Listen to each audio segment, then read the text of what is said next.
Bon, pensons un instant à la difficulté de laisser un message pour l'avenir. Et je ne parle pas d'un message pour la semaine prochaine ou même pour le siècle prochain. Imaginons devoir concevoir une déclaration qui doit être lue, comprise et surtout redoutée dans 2500 ans. Ouais, un défi presque impossible. Surtout avec les contraintes de l'époque. Bah oui, aucun serveur numérique, aucune archive climatisée et évidemment aucun cloud sur lequel se reposer. Juste la matière brute de la planète et une ambition totalement démesurée. Comment s'y prend du coup? Eh bien, c'est exactement le défi vertigineux qu'a relevé le premier empire mondial. L'empire achéménide. Et c'est ce qui rend notre exploration d'aujourd'hui si captivante. Je suis ravie de plonger dans ce sujet. Parce qu'on va décortiquer comment Darius le Grand a littéralement encodé son autorité absolue, précision redoutable, qui était conçue pour déjouer l'effacement et la ruine. Quand on se penche sur ses sources, on réalise que Darius n'a pas seulement bâti un royaume, il a fait de la véritable ingénierie de l'éternité. Et justement, pour cette analyse, on s'appuie sur une pile de sources fascinantes. On a des carnets de fouilles du 19e siècle, des notes d'épigraphistes, des relevés de terrain. Et à travers tout ça, on ne découvre pas seulement des textes figés. Non, c'est beaucoup plus dynamique que ça. Exactement. On observe la mécanique du pouvoir, on voit comment ce pouvoir a été gravé dans le granit, dans l'architecture, et même dans la boue séchée, tu vois, au niveau de la bureaucratie quotidienne. C'est ça qui est primordial à comprendre ici. La distinction est subtile mais essentielle. Le plus fascinant, ce n'est pas toujours ce que le roi dit. Ouais. C'est surtout comment il s'assure que sa voix survit à la destruction inévitable de ses propres palais. C'est une pure stratégie de survie temporelle. La géographie elle-même a été réquisitionnée comme support de propagande. D'accord, alors let's unpack this, comme on dit. Décortiquons un peu tout ça. Pour saisir cette stratégie, il faut examiner les lieux que Darius a choisis. Et là, on a la source 1, qui est très claire. Oui, la fameuse source sur les inscriptions rocheuses. Voilà. En gros, la logique voudrait qu'un dirigeant qui veut afficher sa domination planétaire le fasse là où tout le monde peut le voir. Et d'ailleurs, Darius l'a fait avant. Non, tout à fait, avec Beistune. C'est ça, le monument colossal à Behistun. Pour notre audience, c'est un peu l'équivalent antique de Times Square, une immense falaise taillée juste au-dessus de la route commerciale la plus fréquentée entre Babylone et Ecbatane.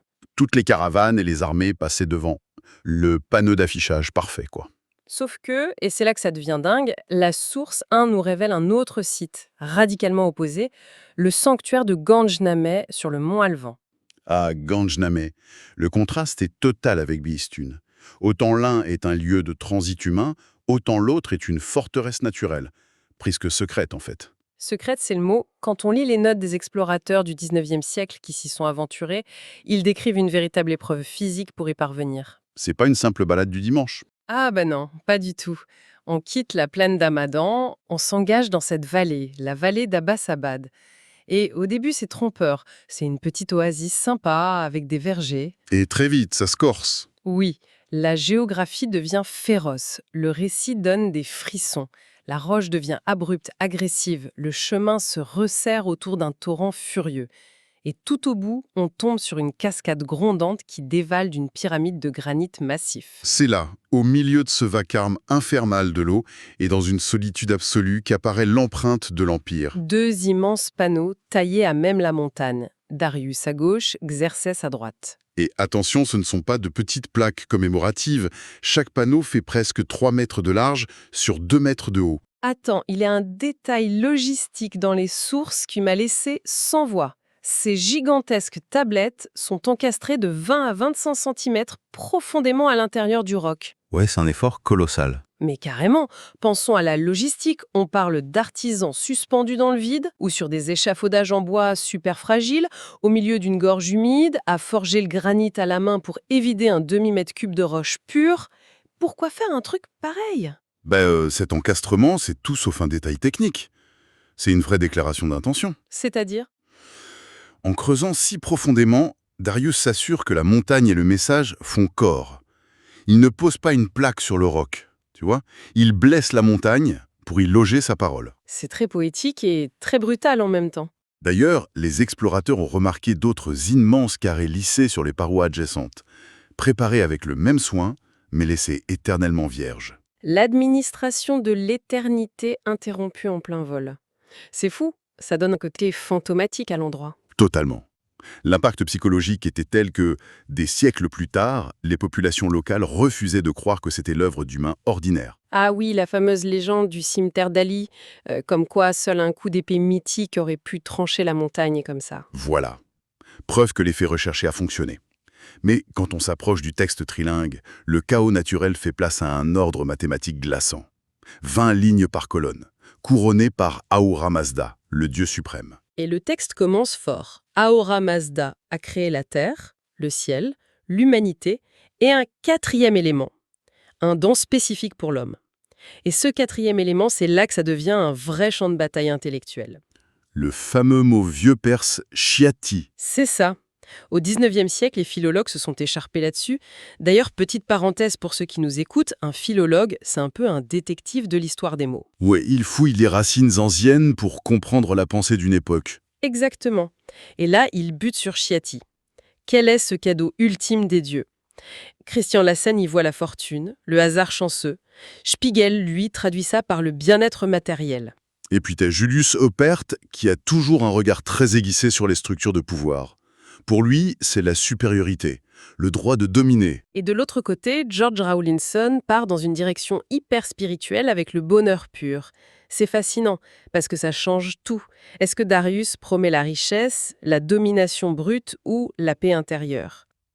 Ce débat montre bien la complexité de l'idéologie achéménide. Mais au-delà des mots, il y a une question beaucoup plus immédiate sur ce lieu. Ah, c'est ce qui me taraude depuis tout à l'heure. Décortiquons ce paradoxe ensemble. On a un roi qui dépense des ressources folles pour graver qu'il domine l'univers.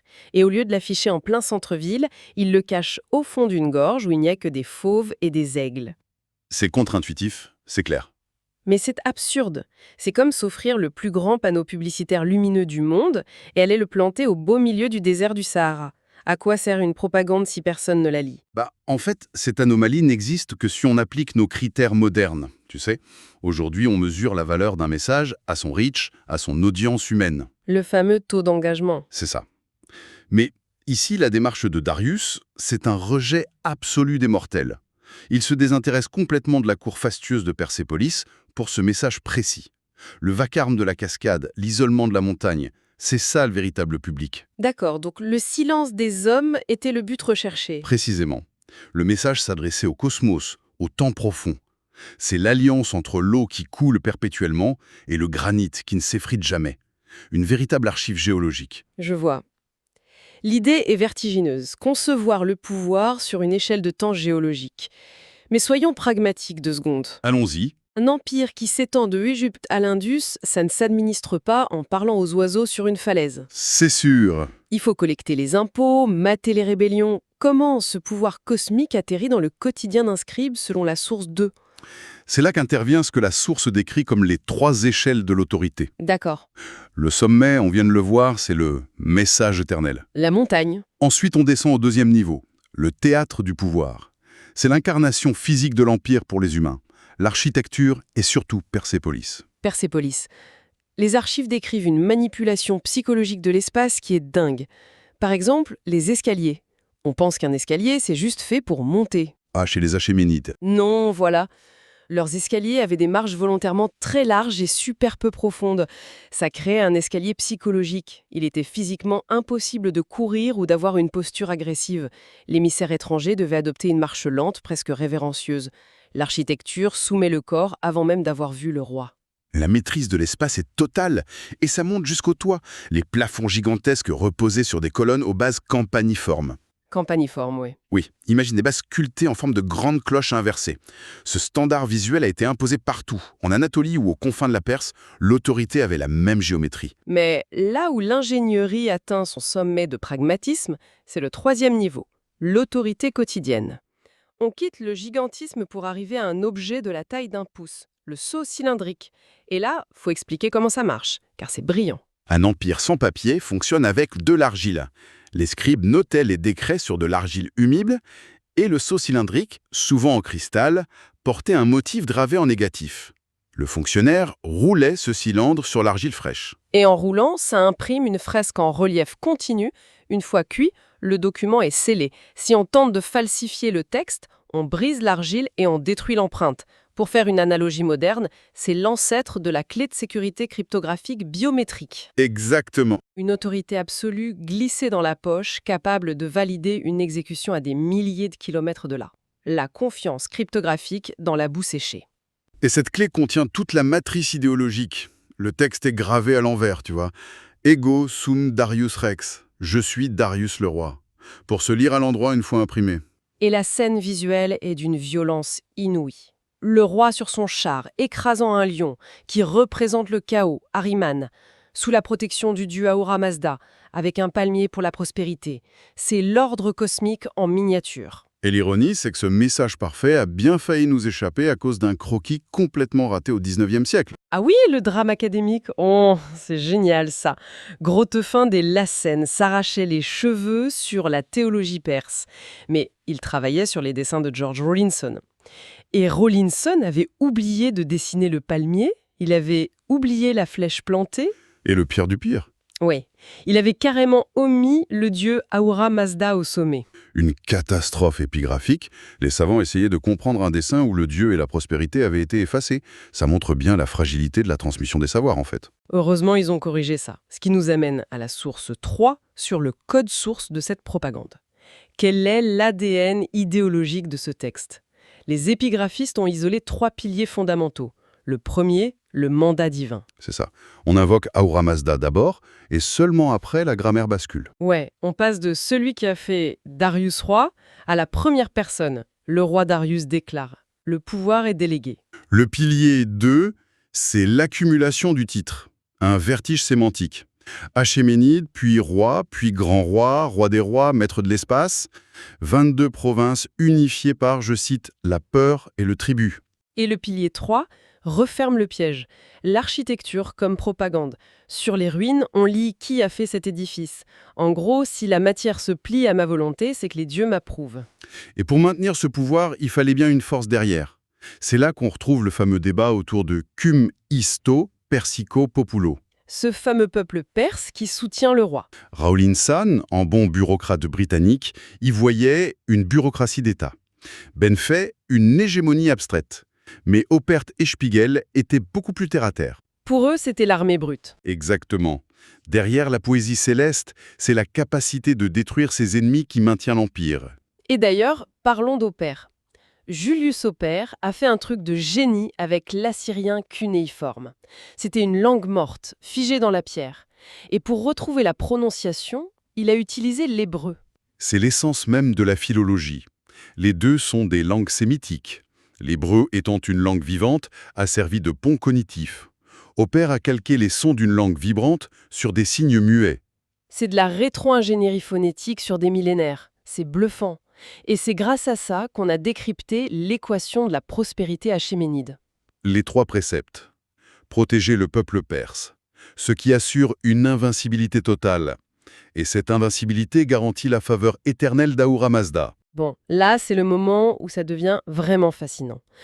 Sous ce vernis de grande sagesse divine, ça ressemble furieusement à un système mafieux de raquettes de protection.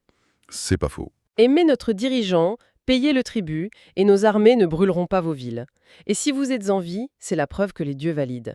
C'est du racket à l'échelle impériale. C'est la Pax Persica, tu sais, la paix par la soumission.